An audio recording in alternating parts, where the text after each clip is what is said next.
Hey, welcome to the Average Disciple podcast with me, Brian, and Victoria, where we talk about what it means to live life on purpose with intention as average disciples of Jesus.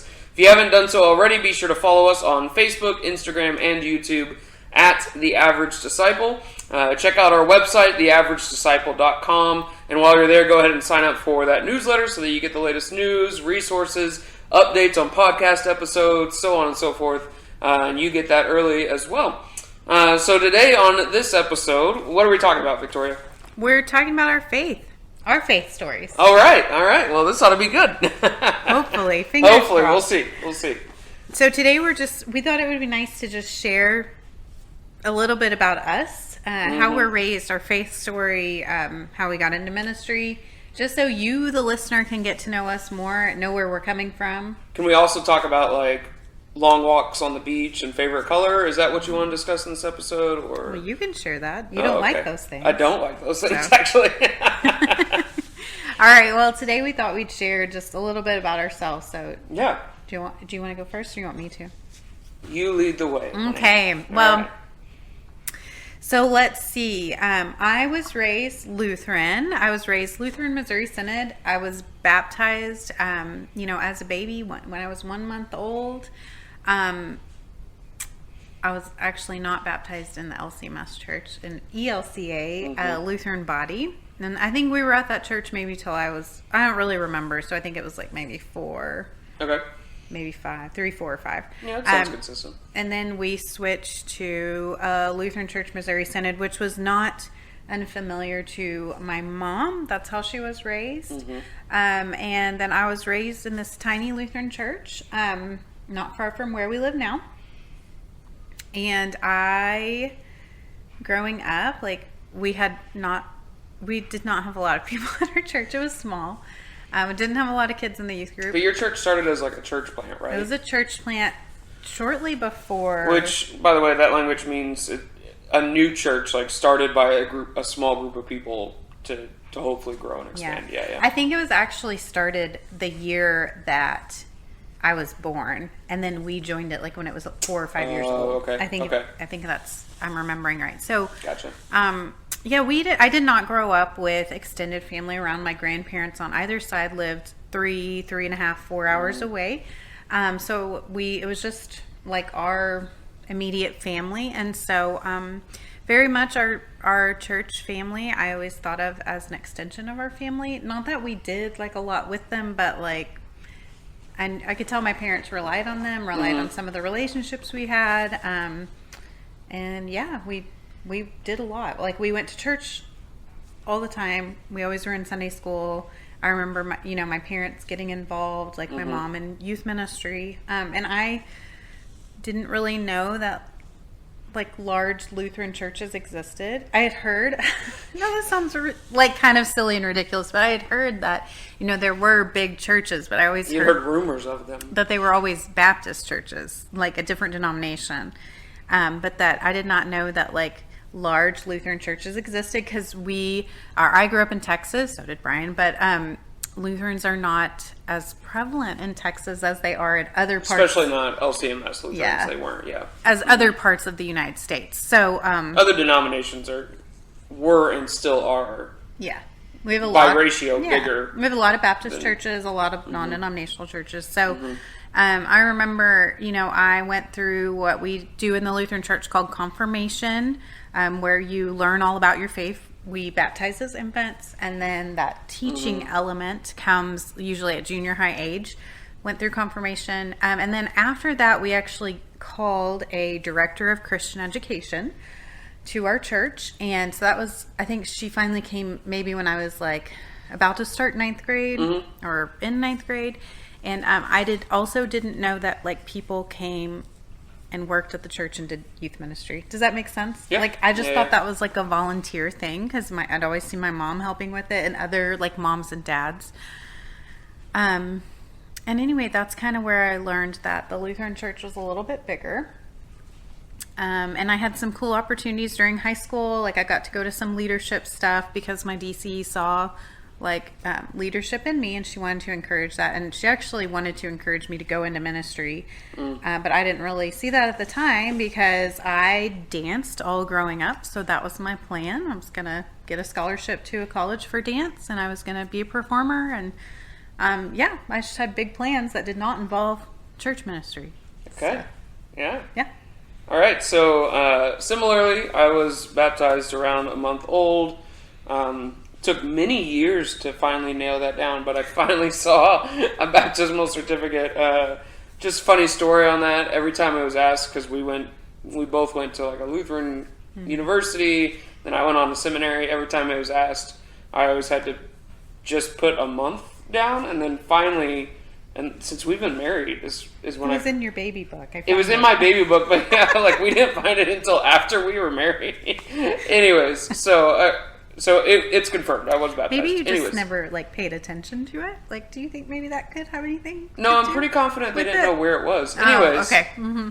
Anyways, so grew up. As far as I knew, I grew up Lutheran Church Missouri Synod. Yep. Similar story. Went through confirmation. My church that I grew up in had been around for a little while, and it actually kind of grew and expanded pretty quickly.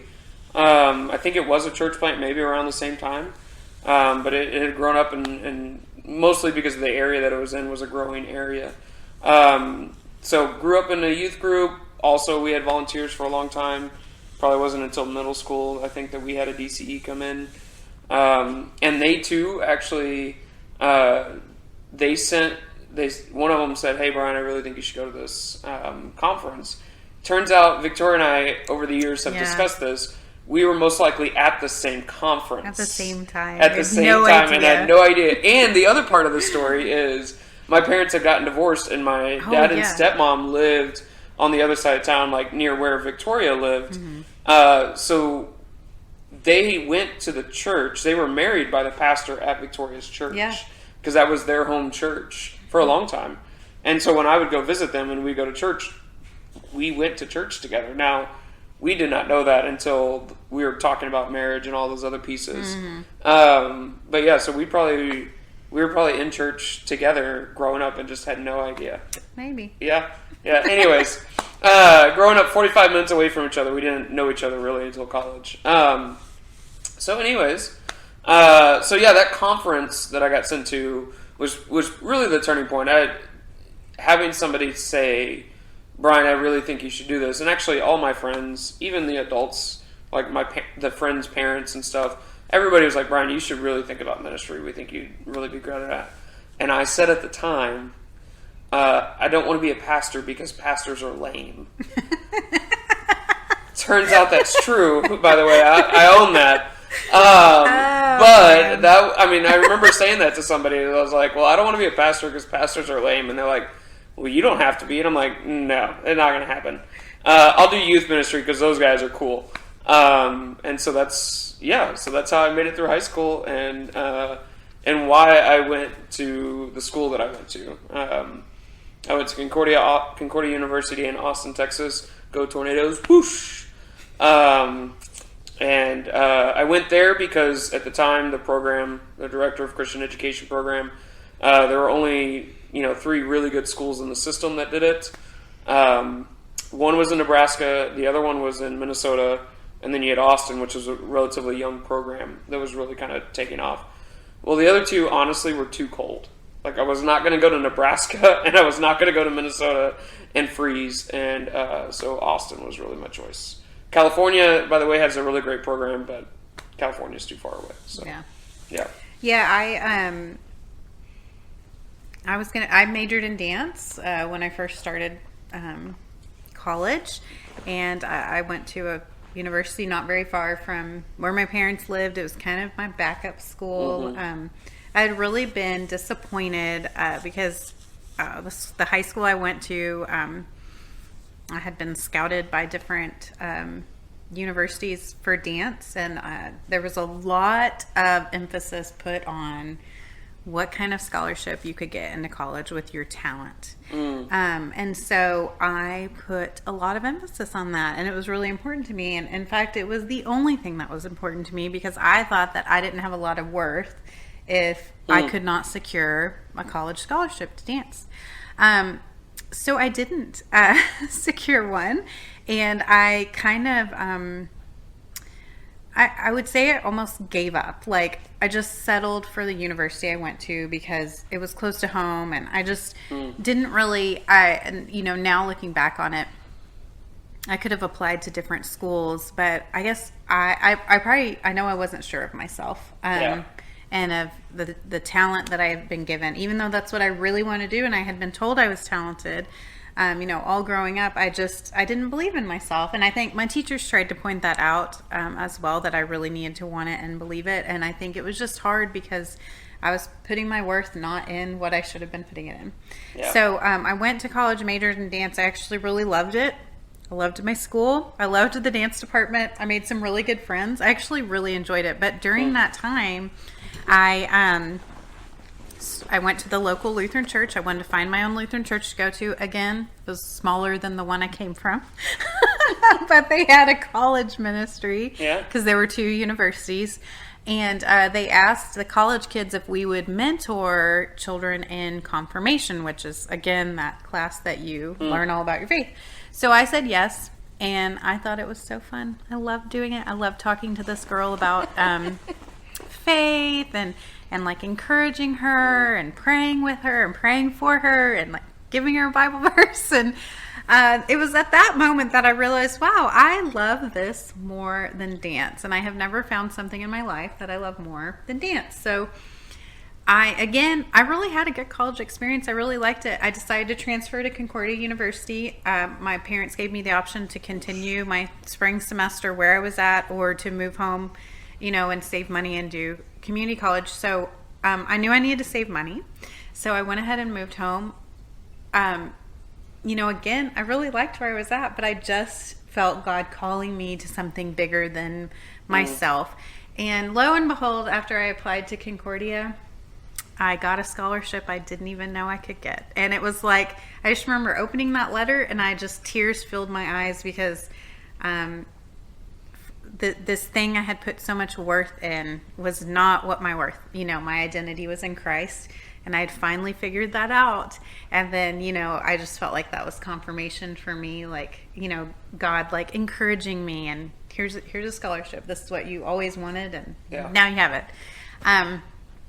So we ended up at the same university, majoring in the same thing. We were both going to be directors of Christian education, meaning we would do like children's ministry, youth ministry, adult education ministry. Yeah, the school that we went to, it was a generalist program, meaning it really set you up to do ministry.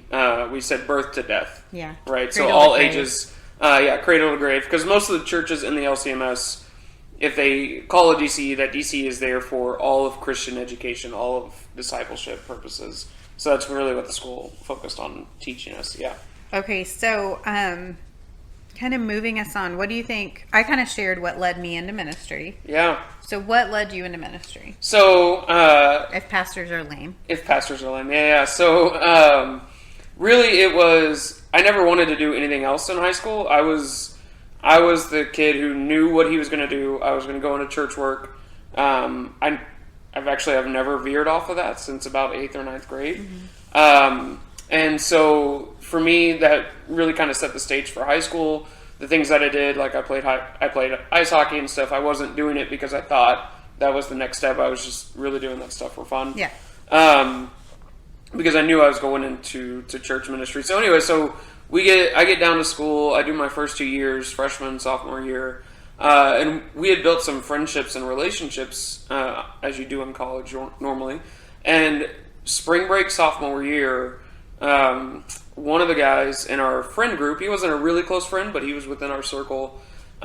He was driving on a spring break trip with some of his friends, got in a terrible car accident, and he actually died.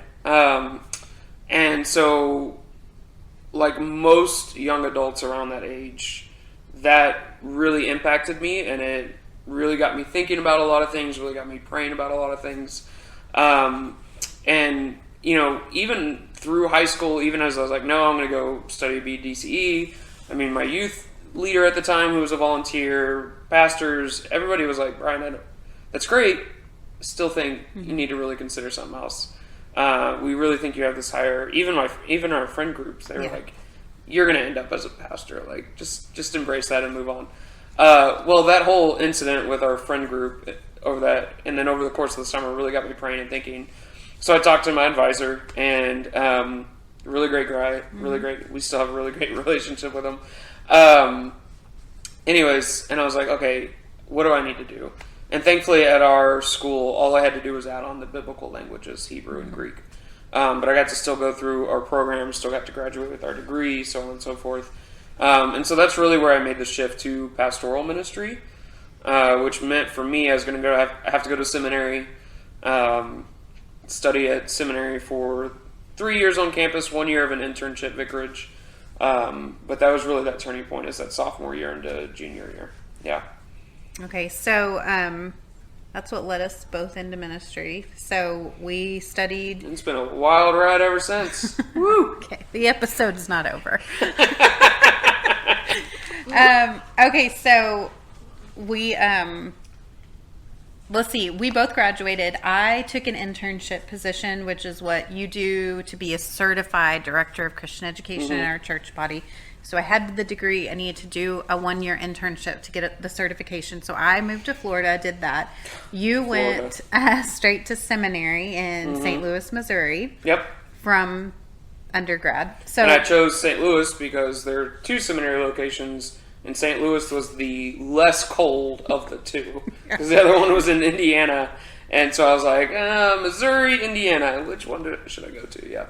So this isn't really a story about how we got together, but we were best friends in college. And Oh, you're going to go there, huh? no, I'm just briefly I'm going to tell people how we end up together. We were best friends in college, so post-college internship, seminary. To the point that some professors thought we were dating Okay, at certain points. But we never were in college, for the record. Moving on, we figure out that we have feelings for each other. Nothing like being at a school full of guys to make you miss the women in your life, that's for sure. Some figured it out sooner rather than later, okay? Because some of us are less stubborn than others. Okay, I'm not sure that Hey, that you is wanted to go true. down this route. You No, wanted to go down I this said route. briefly. We were going to go over this. Whatever. I agreed to go on a date with him. Then I agreed to marry him shortly after that. And then we got married. And then we... Which is maybe that is an episode we should do at some point. Maybe. Anyway, moving on. At seminary, you go to seminary for... You go 2 2 years. years. The general route is you go your first 2 years. Your third year is a vicarage, where they send you to serve in a church. And then your fourth year, you come back for the last year of classes. So we got married right after second year. Correct. The summer in between, you were going to get sent to your student Northern pastor Illinois. year. Yeah. So we got married and we moved off right away to Northern Illinois, the romantic city of Freeport, Illinois.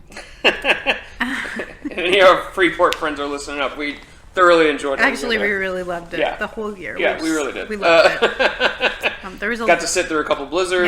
Yeah. It was there great. was a lot of snow, but we did love it. My shoulders were huge that year. Anyway. You're just getting us so off track. We're trying to get into... Okay. I'm trying what to do you want transition into our approach to ministry. Our approach to ministry. Okay. Okay, All that's right. what I was... Approach to ministry. Let's just launch there. Okay, so... This is what happens when we tell stories about our life, by the way. I know, and I knew that going into this episode, but I love you. Okay. All right, approach to Blah, ministry. blah, blah. You're a pastor. Graduate, get sent to North Carolina. All right. So we've been at 3 different congregations. correct. Now. I've been serving for about 10 years. Our faith story didn't stop like when we finished undergrad. Obviously we can both see ways that our faith has totally grown since joining ministry, getting into ministry. Yep. So what is our approach to ministry? So why do we do what we do? Yeah, why do we do what we do? We both felt called by God to go into ministry, right? And we both had people encouraging us to go into ministry, like validating that call. Yes, and I think what I have experienced in conversations with peers in ministry, so on and so forth, is there are a couple different approaches to why a person does ministry or why they do the things that they do in ministry.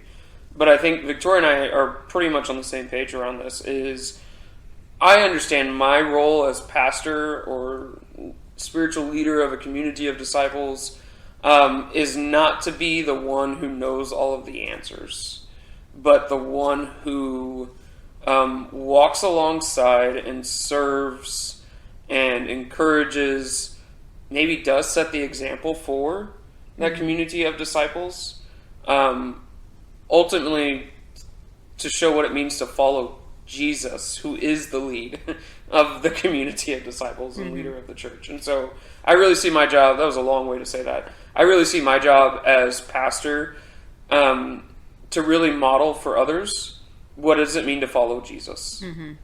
And when we first started out as a naive couple in ministry, We were naive? well, not me. Turns out we were. Yes. I had done a couple years in ministry Yep. before we got married. But it's very different. It was a different role, I should say. I was doing children and youth ministry. And I would say that what we wanted to bring to ministry also was we didn't want to put ourselves on some sort of pedestal because you are a pastor and we are a pastor's family and I am a pastor's wife, because those are titles that we have been given, but we just never wanted it to seem like we were on some kind of pedestal where we weren't also real people with real things going on in our lives, struggling with sin, struggling with just the awesome and amazing grace that we're lavished on daily, and I think that we wanted people to understand that we struggle too, and part of that walking alongside people as disciples, we wanted to show our discipleship journey. And so for me as a pastor, it is a title that's given, it's a role to serve in, but that role is really, again, to model what it means to follow Jesus. So that for me that means I do share a fair amount of our actual life together in my ministry setting, because I'm serving people who are husbands and dads and grandparents and co-workers and bosses and employees, and so I share that aspect of my life so that they also learn what it means to follow Jesus in that respect. I mean, that's one of the reasons we started this podcast, by the way, and just that reality of I do see the role of pastor in a community to be the leader in that community, right? To kind of say, hey guys, this is the direction I think God is taking us. But not in a get on board or get off kind of concept. Not in a, this is my way or the highway kind of concept. I see that role of leadership in saying, I think this is where God is going, because he wants us to grow together in this, right? He wants us to be able to learn together. He wants us to surrender together to his will in our lives. And so for me, I really see that role as pastor of modeling that example, setting that example of what it means to follow Jesus, so that we get to do it together as a community of disciples. Any church that we've been called to and done ministry in, we see them as an extension of our family. And I don't mean that in a cheesy way, but we normally are not living close to our family, or we don't live in the same town as grandparents or aunts and uncles, and so the church has to become our family. And there have been moments where we have needed our church body to lift us up and carry us and encourage us, because we've really gone through some hard stuff.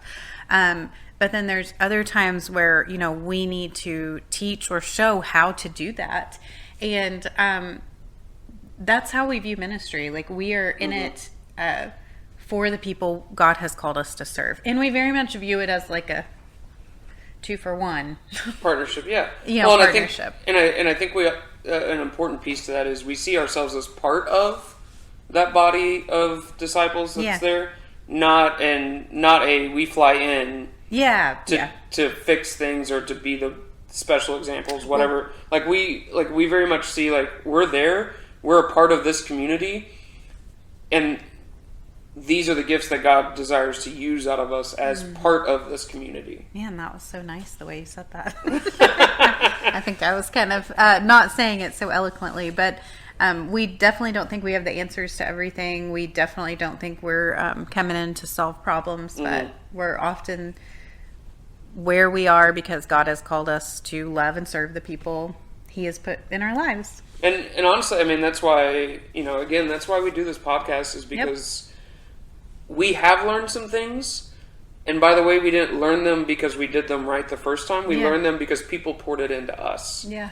And so we want to pass that on. Or, we believe that God has gifted us in certain ways, not for our pride and arrogance, but for the sake of the people that He's called us to serve. And so, we just did an episode on how to worship with your children and why that's important. And I mean, that's a lesson that we've learned along the path. Yeah. And you wrote that resource because people ask you about that, right? They ask you, how do you do that? And so we want to share what we've learned because we view it very much that we are part of the body of Christ. Yeah. And so what can we provide? What can you provide? And how do we together actually get to do this? I think is the exciting part about all of this. And I think, our faith stories are clearly not over. They're a work in progress. I certainly hope they're not over.